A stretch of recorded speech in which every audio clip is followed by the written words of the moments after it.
बिस्मिल्लाहिर्रहमानिर्रहीम। First year chapter number 8 numerical problem 8.9।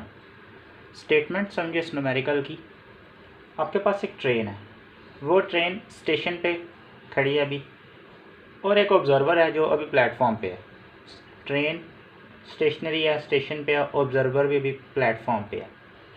तो train एक हॉर्न बजाती है, उस हॉर्न की फ्रिक्वेंसी 1200 हर्ट्ज़ है।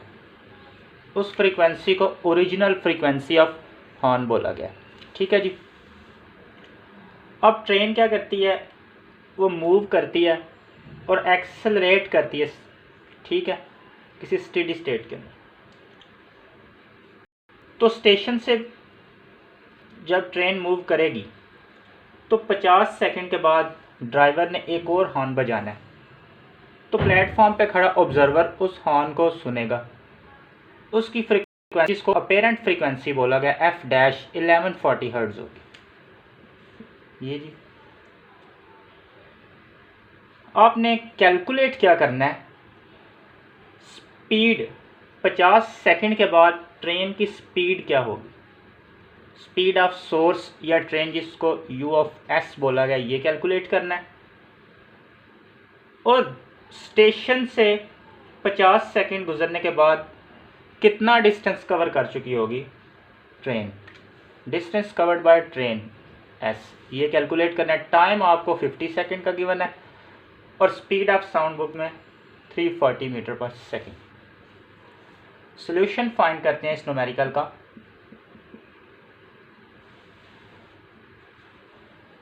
देखें डॉपलर का इफेक्ट या डॉपलर फार्मूला जो यूज़ हो रहा है यहाँ पे, वो ये कि जब सोर्स मूव करता है लिसनर या ऑब्जर्वर से अवे, तब डॉपलर का फार्मूला क्या है, F dash is equal to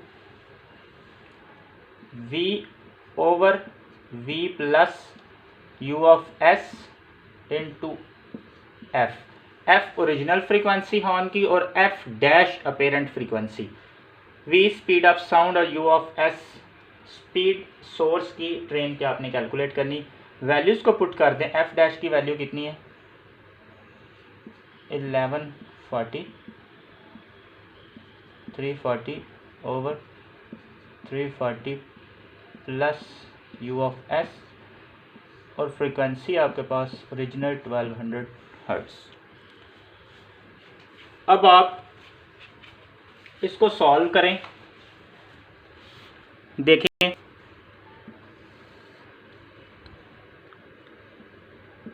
340 plus U of S एक साइड पे, 340 ओवर 1140, इसको इंटरचेंज करने से 1200। अब आप इसको सॉल्व करें,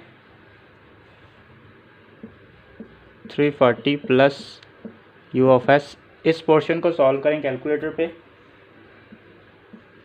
357.89,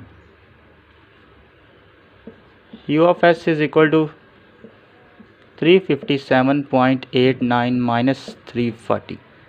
स्पीड ऑफ सोर्स या स्पीड ऑफ ट्रेन आपके पास आएगी 17.89 मीटर पर सेकेंड। ये जी पहला पार्ट सॉल्व हो गया। न्यूमेरिकल का स्पीड आपने कैलकुलेट कर ली ट्रेन की। अब आपने डिस्टेंस कवर किया जो ट्रेन ने 50 सेकंड के बाद, वो देखना जी। एक्सेलरेशन देखें जी, एक्सेलरेशन आपके पास ट्रेन का जो है वो यूनिफॉर्म है। सो डिस्टेंस जो कवर करना है एस, इसको V average plus T, V average cross T, sorry, S is equal to V T. Formula average इसलिए लिया गया है कि पहले ट्रेन आपके पास स्टेशनरी थी, प्लेटफॉर्म पे थी, स्टेशन पे थी, उसके बाद उसने मूव किया, 50 सेकंड के बाद उसने डिस्टेंस जो कवर किया वो आपने कैलकुलेट करना है। तो एवरेज लेंगे। वी एवरेज कैसे कैलकुलेट करते हैं, V average is equal to V initial plus V final over 2। Initial velocity आपके पास क्या है, इनिशियली रेस्ट पे थी 0, फाइनल जो अभी आपने कैलकुलेट की स्पीड 17.89 ओवर 2।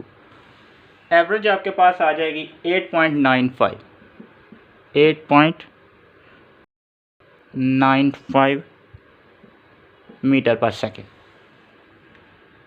इस फार्मूले में वैल्यूज़ को पुट करें, s is equal to 8.95 multiply 50। तो आपके पास जो डिस्टेंस ट्रेन ने कवर किया वो s is equal to 448 metre second पर। ये जी सोल्यूशन न्यूमेरिकल नंबर 8.9 का।